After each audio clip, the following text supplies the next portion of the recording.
Samajwadi party जो ताकत है वो ऐसी ताकत बन चुकी है कि लोकसभा में जो फैसला चाहेंगे वो करना पड़ेगा और नहीं करेंगे तो लोकसभा नहीं चलेगी। ये आपकी दी हुई ताकत है।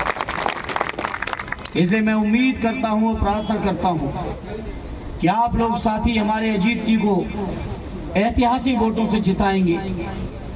पीडीए के नायक आदरणीय अखिलेश यादव जी, जिनको हर पल चिंता है गरीबों की, दलितों की, पिछड़ों की, मुसलमान भाइयों की, किसानों की, बेरोजगारों की, मजदूरों की, बुनकरों की, व्यापारियों की, नौकर पेशा लोगों की, वकीलों की, शिक्षकों की, सरकारी कर्मचारियों की, जिनको चिंता लगी हुई है, ऐसे नायक के हाथों को मजबूत कर देना ये हमारी आपसे प्रार्थना।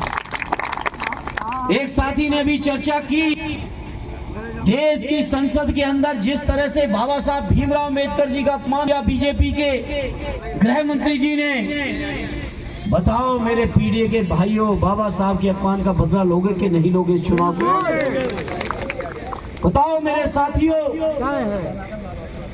ये बाबा साहब का अपमान सिर्फ इसलिए कर रहे हैं कि बाबा साहब ने समाज के आखिरी व्यक्ति के भी हाथों में वोट डालने की वो ताकत दे दी है कि बड़े से बड़े राजा को भी जमीन पे उतारने की ताकत अगर किसी ने दी तो हमें बाबा साहब के बनाए हुए संविधान ने दी है।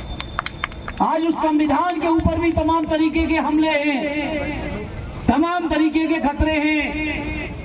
एक देश एक चुनाव करा के व्यवस्था बदलना चाहते हैं। ये भाषण देते हैं भाजपा के लोग, कहते हैं खर्चा कम करने के लिए।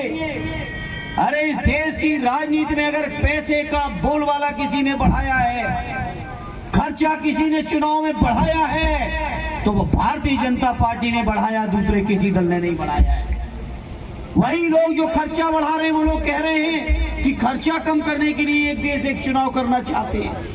ये खर्चा कम करने के लिए नहीं करना चाहते, बल्कि समाज के अंदर जो हर वर्ग की आज आवाज उठ रही है, हमारे बैठे गौर लोग, पाल समाज के लोग, मोया समाज के लोग, समाज के हर वर्ग के लोग जो बैठे हैं, चाहे वो हमारे दलित हों, आदिवासी हों, पिछड़े हों, मुसलमान हों, समाज के जो हर तबके की आज संसद और विधानसभा में जो आवाज है, उस आवाज को दबाने के लिए षड्यंत्र हो रहा है साथियों। इसलिए बहुत सारे षड्यंत्र बीजेपी के लोग कर रहे हैं। हर